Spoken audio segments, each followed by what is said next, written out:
اللہ تبارک و تعالیٰ نے یہ ساری کائنات بنائی اور اس کا وہی نظام چلا رہا ہے.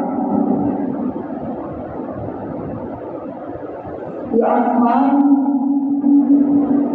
یہ زمین، یہ سورج، یہ چاند، ستارے، یہ خزاں کا موسم،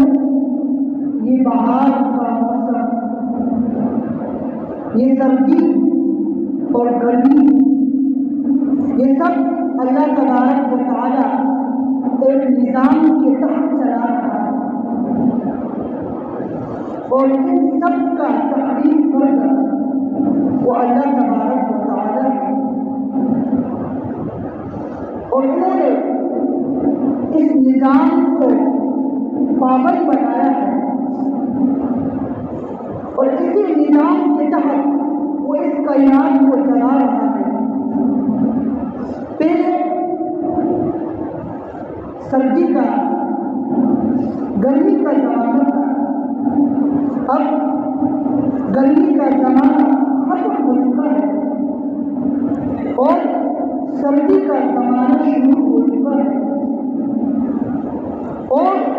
اسی سردی کے موضوع پر چند اسلامی تعلیمات عرض کرنے کا ارادہ ہے. قرآن کریم سے اللہ تبارک و تعالیٰ نے یہ زمین اور آسمان کی تخلیق اور اپنی قدرت کی نشانی کو متعدد مقامات پر بیان کیا. قرآن کریم میں کئی بے شمار ایسی جگہ ہے کہ اللہ تبارک و تعالیٰ نے اپنے ان نشانوں پر ذکر کیا اور اس پر شکر ادا کرنے کا حکم دیا. قرآن کریم کے اللہ تبارک و تعالیٰ کا ارشاد ہے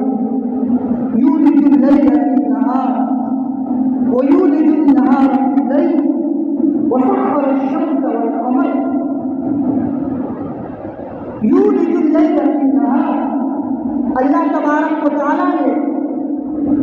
رات کو دن میں داخل کر دیا، وَيُولِجُ النَّهَارَ فِي اللَّيْلِ، اور دن کو رات میں داخل کیا، وَسَخَّرَ الشَّمْسَ وَالْقَمَرَ، اور اس نے چاند اور سورج کو اپنے مدار اور کام میں لگا کر رکھا ہے۔ مفسرین نے اس آیت کا مطلب یہ بیان کیا کہ اللہ تبارک و تعالیٰ یہاں فرما ہے کہ اللہ تبارک و تعالیٰ نے رات کو دن میں داخل کیا۔ گویا کہ ہم دیکھتے ہیں جب سردی آتی ہے تو راتیں بڑی ہو جاتی ہیں اور گرمی میں راتیں چھوٹی ہو جاتی ہیں۔ اسی کو اللہ تبارک و تعالیٰ بیان کر رہا ہے، یولج اللیل فی النہار، اللہ تبارک و تعالیٰ نے رات کو دن میں داخل کر دیا، اور اسی طرح دن کو رات میں داخل کر دیا۔ سردیوں میں راتیں بڑی ہوتی ہیں اور گرمیوں میں راتیں چھوٹی ہوتی ہیں، تو دن بڑا ہوتا ہے۔ قرآن کریم میں کئی مقامات پر اللہ تبارک و تعالیٰ نے اپنے نشانیوں کا ذکر کیا، گویا کہ رات اور دن کا الٹ کرنا یقیناً یہ سب ان لوگوں کے نصیحت کا سامان ہے جو عقل رکھتے ہیں۔ قرآن کریم کے اللہ تبارک و تعالیٰ کا ایک اور مقام پر ارشاد ہے، يقلب الله الليل والنهار إن في ذلك لعبرة لأولي الألباب، گویا کہ رات اور دن کا الٹ پلٹ کرنا، یعنی رات کے بعد دن آنا اور دن کے بعد رات آنا، إن في ذلك لعبرة لأولي الألباب، یہ ان لوگوں کے لیے نصیحت کا سامان ہے جو عقل رکھتے، جو دیکھنے والے ہیں۔ ایک اور مقام پر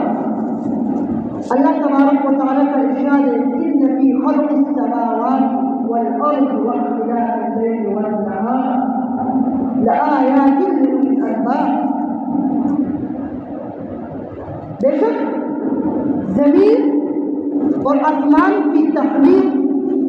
واختلاف اللیل والنہار، رات کے بعد دن کا آ جانا، ان فی ذلک لآیات لأولی الالباب، یہ ان لوگوں کے لیے نشانی ہے لأولی الالباب، جو عقل والے ہیں، جو عقل اور شعور رکھتے ہیں، الذین یذکرون اللہ قیاما وقعودا وعلى جنوبهم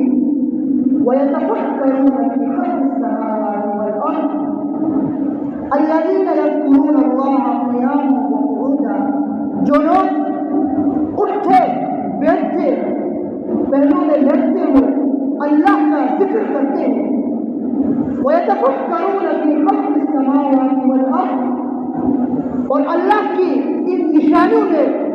غور اور فکر کرتے ہیں، ربنا ما خلقت هذا باطلا، وہ یہ کہتے ہیں ربنا ما خلقت هذا باطلا، اس رب نے اس زمین اور آسمان کی جو تخلیق کی ما باطلا، یہ کوئی بیکار اور بے فائدہ بھی پیدا کیا، وقنا عذاب النار، وہ یہ چاہتے ہیں کہ ہمیں جہنم کے عذاب سے بچا دے۔ مفسرین نے لکھا کہ ایک عبادت وہ ہے جو